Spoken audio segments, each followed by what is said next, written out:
So I wonder there'll be people wondering, who is this guy, Will Graham? Certainly know the name Billy Graham. They might know the name Franklin Graham, but Will Graham, how would you describe yourself? I'll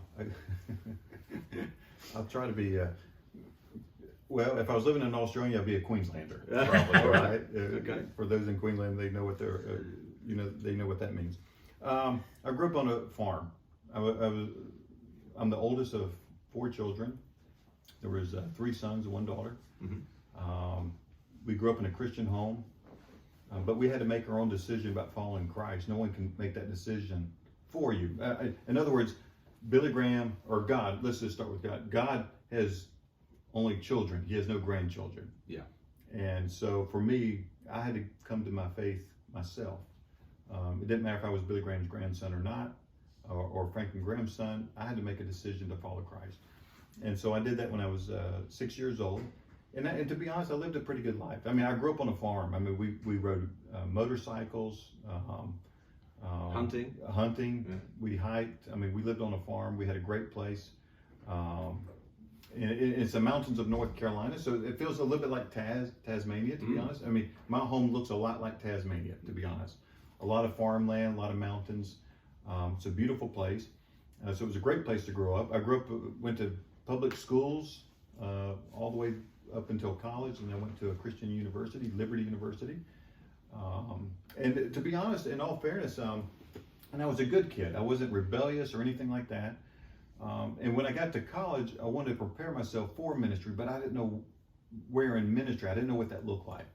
Even when I got to seminary, so I started doing my graduate work, I still didn't know where God was pulling me. I was just still preparing. God still keep preparing. And during that time, God said, I want you to be a pastor. And I said, no, no, I don't want to be a pastor. Pastors, who wants to be a pastor? They're underpaid and underappreciated and overworked. I was like, that's not what I want. And not that I was looking to be rich or anything like that, but I didn't want to be a pastor. But when God tells you, it's like the one thing you say, God, I don't want to do, that's what God makes you do. And that's what God did, and I loved it. And then God started allowing me to do evangelism a few years after that. I did a church plant, and we started doing some evangelistic outreaches in Canada. That's where my evangelistic ministry started, was in the country of Canada. How old were you then? This would have been 2004, so I've been 29. Okay.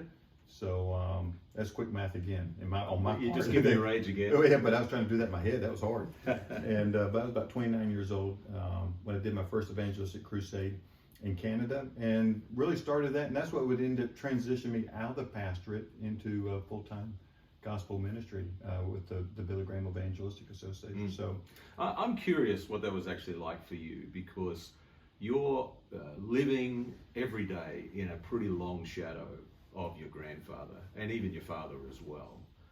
Was that a good thing or a difficult thing? it was a great thing. Okay. And I say that, I mean, people have unreal expectations about you. Like, oh, let's just get Will Graham. He's Billy Graham's grandson. We'll have a revival. That's not how this works, all right? But so there are some, and there's a fishbowl mentality. Everybody looks into a fishbowl, looks in. Even when you don't know they're watching, they're watching. So there are some negative things about it, but I promise you this, there's a lot more great things that come out of it. So many people have been touched by my granddad's ministry or my father's ministry, and that opens up doors for me.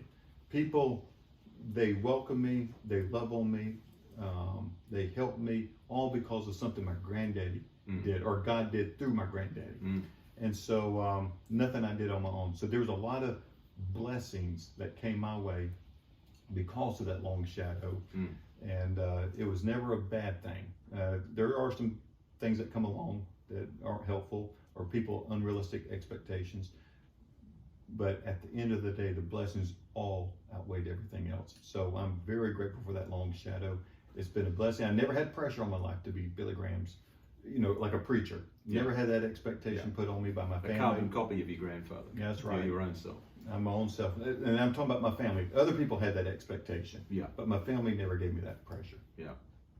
This is Sunday Morning Together. My guest and co-host this morning is Will Graham, and we'll be back with more, learning a little about who is this man sitting across the room from me.